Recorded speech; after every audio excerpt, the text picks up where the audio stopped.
So my name's Jude Pullen. I'm a design engineer by trade. I've worked at companies like Dyson and Subaru, and I currently now work as a technology scout and direction designer at Lego. That is a cool job title. It's not bad at all. Say the job title again. So technology scout and direction designer, and I interpret that as I go looking for stuff, but actually the real work begins on figuring out how we're going to use it and what it means. So you could go look at things like augmented reality, but what do we actually do with it in terms of play? So it's sort of, in some ways, it's easy to scout for the tech. It's hard to give it context and shape it. That's really cool. I love the job title, and I love the kind of theory behind it as well. It's a really interesting one. It's not one I've heard before. Yeah, I think that's there's some reading between the lines in that. It's quite a new role, and I think that also means that it's finding its feet as well, and that's kind of the thing I get a kick out of. So I'm not going into a very traditional role. Which means I have a bit of latitude to try things differently as well. But it also means, as you can imagine, I make a lot of mistakes, but that's part of the fun. Making mistakes with Lego, yay! Definitely. So you were in the Big Life Fix, which is how I know you, and you were awesome. And it must have been a really interesting process as someone who is, used to just, getting on with the project, having the time you need sometimes, having the budget you need sometimes, and then suddenly being thrown in front of a TV camera and having to sort of do it in even less time scale, even less budget, I imagine, and in front of a camera. What was that like? I think the funny thing is actually a lot of the times the real world design, you don't always have the budget, you don't always have the time, and the spec is continually changing. And I think I remember one of my mentors at Dyson saying, do you want it on time, on budget, on spec? Choose two and you're doing very well.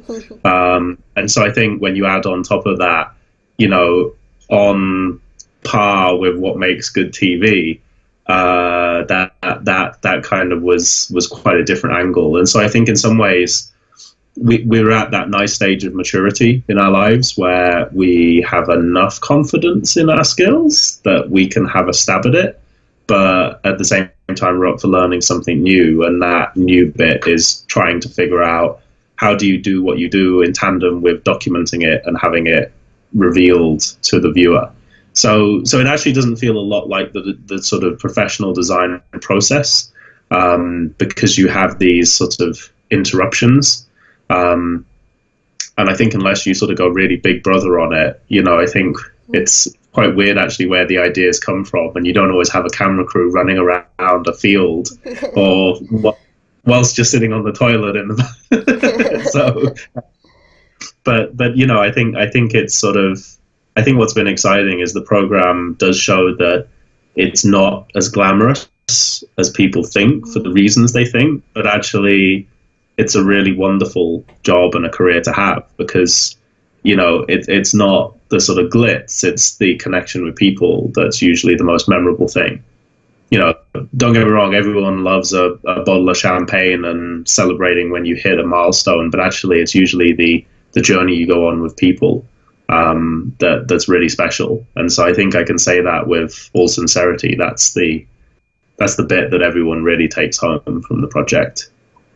I think it sparked a lot of people's imagination and kind of excitement in tech. I mean, I know definitely from kind of viewing the tweets as they came in, people were suddenly aware that they could maybe do something to solve problems, and they could actually, it's not all about always solving problems for everyone. It's maybe about starting small and kind of solving problems for one person in your community, or, one challenge, and working from there. I talked about this with Ross the other day, and he was saying it's quite unusual that you ever get to design for just one person. Yeah, I think that's a real attraction for a lot of us in the show, is we're usually having to make some form of consumer goods, which means you got to do it for thousands or millions of people in mind. And so of course you cut corners off what might be good for one person because you're trying to make it fit as many people as possible. I mean, if you take earphones, for example, you know, the things that fit in your ear, they of course don't fit your ear perfectly, but they're designed to fit as many people as possible. But as we all know, sometimes you buy one and you go, oh, my ears must be weird because they just right.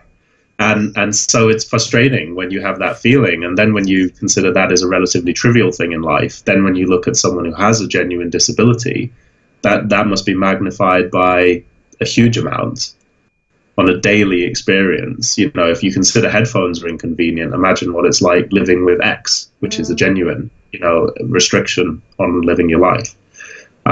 So I think you're right in that it's nice to inspire people that, you know, you can take a little bit of control over some of the problems. But at the same time, I don't think we'd be disingenuous and say that we haven't all spent, you know, God knows how many years of our lives being professionals. And we're drawing heavily on a lot of experience and also behind the scenes, a hell of a network derived from all those years. So I think it's sort of a weird thing of wanting to inspire people that they can take first steps, but at the same time not wanting to delude people that sometimes you need good networks to get crazy things done. I think it inspired a lot of people to kind of start on that journey and to kind of to learn what they need to learn to do it and to kind of take the careers like that. It was actually hilarious. I was at a market research focus group with work, and this guy comes running up to me and he said, I've made the Emma watch. And I was like, really? Tell me how. And he said, an electric toothbrush and an elastic band. Apparently it worked. Also, he had a condition as well that was similar. He had Parkinson's, and apparently he managed to strap an electric toothbrush to his wrist and got the same effect. And I was like, okay. I'm sure it doesn't do the exact same thing, but it was good that he'd like given it a bash and like tried to do something. I thought it was pretty cool that he'd done that. I think there's a big thing around. I think one of the things that maybe is obvious to the viewer, I don't know. It's hard to know for sure, but I think one of the things I hope comes across is that, you know, sometimes it is just about having someone in your life who is willing to have a go and take your issues seriously. Yeah. I think one of the things that I've seen seems to be the most emotional thing is that I think sometimes people think, oh, they're in tears because they work. And I think sometimes they're in tears because they go, well, someone's actually stood by me and done this for 3 months. And that's quite a big thing when you look at your life and think it's usually only very close family who you can say they've stood by you for something, and perhaps not even that for some people. So I think that's, you know, there's actually an unusually emotional part of it. I think for a lot of the design team, you're not designing for an abstract demographic. You're designing for someone who you really grow to care about, and you know it occupies a huge amount of your head and your heart when you're working on it. That's really lovely, and I think the funny thing is you can see in those moments when you hand over the kind of first prototype or you hand over the final items, there's that kind of whole mix of emotions. It's like fear, it's excitement, it's emotion, it's all of you had your own separate little expressions that you could just tell it was like, oh my god, they're just literally hanging on this moment. Yeah. And I think it's one of those things where it's a little more amplified than usual design projects, because usual design projects you're reviewing with somewhat of a committee, and so it dilutes it because you're you know, some people will like it, some people will be like, well, it's okay, and some people will be disappointed, and you get an average. Whereas it's quite singular when it's one person. Yeah. You're like, oh my god, it either is or it isn't. You know, there's not a lot in between, and you've worked with them long enough that you can usually tell if they're lying. So didn't James give you like an 8 out of 10 or something, like for your first? Yeah, on the first prototype, which is exactly the point, which I hope the viewer realised, is that when he's like, yeah, it's about 5 out of 10. That's it, yeah. Like, of course, we were sort of joking afterwards behind the shoot of going, you do realise you haven't taken a picture for 3 years and you've just taken a picture on a system. It was awesome. 5 out of 10. And he's like, yeah, but I want it to look super cool. And he's like, that'll be the other 5 out of 10, right? Yeah. You know, and I was like, slightly disproportionate assignment there, I would have thought, James, you know. And he was sort of like pushing back and being like, not for me, man, you know, That's like, one of the things I love about James is he was just like, you know, I'm not going to take anything. I'm going to take what's perfect for me, and I just thought that was awesome. I really yeah. like him as a person, as a character and a person. But of course that's the payoff when he actually gives it, you know, full marks or whatever it was, you know, and you know, I love the fact that like it's a year later or whatever, and he's just taken a picture of Tom Holland's, and so I'm really proud of him, you know. I had the kind of pleasure of meeting him for the first time with you when he came down to London with his Yeah. parents, which was lovely. It was so great to meet him. It was kind of a bizarre experience having shared a show with someone and not having met them previously. I felt like I knew him so well. Yeah. With his mum and I everything. mean, the show really does expose quite a lot of people's lives, and I guess only you guys can say whether we got the mix right of it not being intrusive, but at the same time having to be real about the reality of what's hard and what's, you know, what's maybe surprising or what's difficult. And I think, to be honest, the real courage was you guys, and I'm not being gushy by saying that. It's that, you know, we're framed as experts, which is usually a little overgenerous, certainly for me, but it's, you know, you guys are taking the real leap with, you know, going in front of a camera. You know, it's, and let's be honest, we all know that the world isn't always a kind place online, and I think one of the things that completely blew us all away was that actually it appeared no one was really very bitchy about it. They seemed so supportive. I may have missed them, but I feel like I was doing some good searching. I've never seen one bad comment about anyone on the show. We all did it for pretty genuine reasons. I mean, if someone said, did you do it also to progress your sort of personal career and all these sorts of things, I don't think any of us would deny and say that isn't on the agenda. But so does everyone. I mean, like, the people making the production still want their name at the end of the credit, right?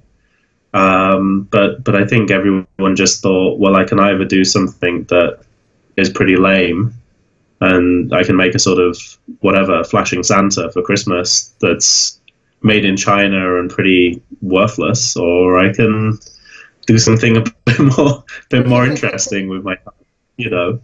And the thing is, it's not like, you know, you guys benefited from the sort of exposure and we didn't. We've kind of had our conditions put on a real, you know, a real platform, really. We've had a great opportunity to kind of tell our stories and our personal stories, and sort of for personal gain, but also for the gain of our conditions. So it's not like, you know, we were the sort of poor subjects of the documentary.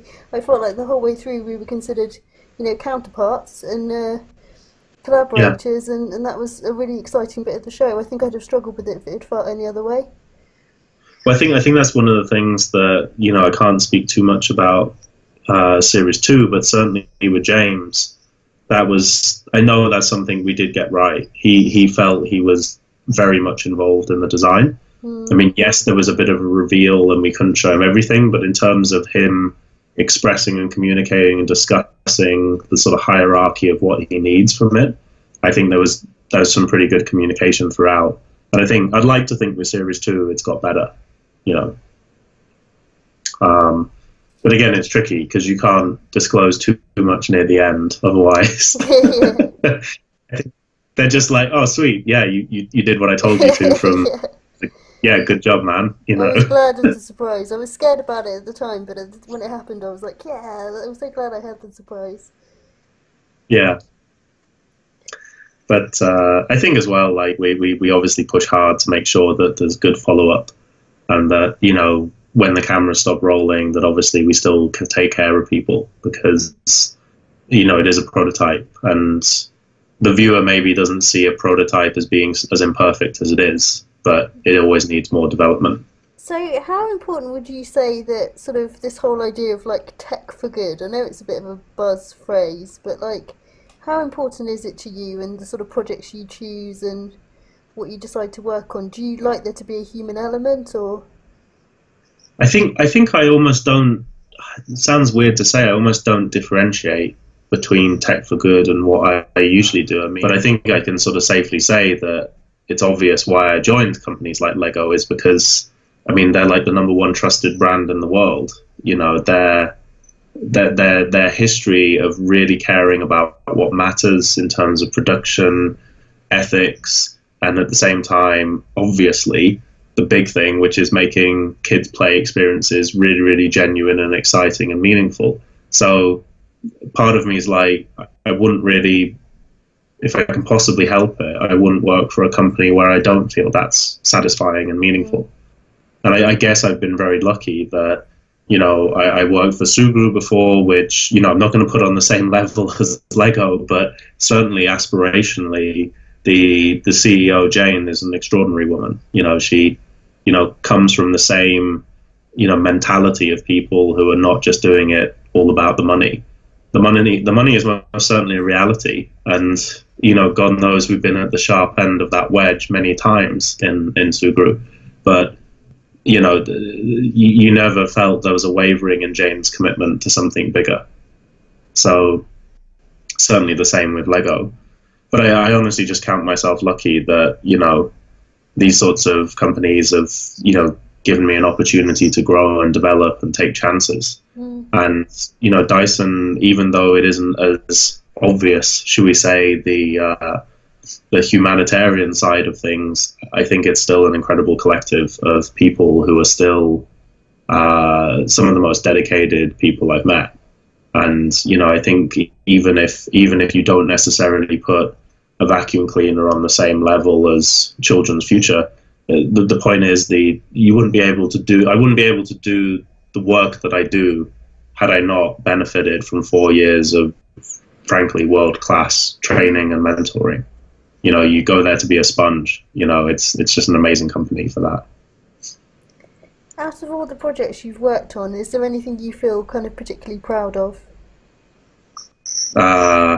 Gosh.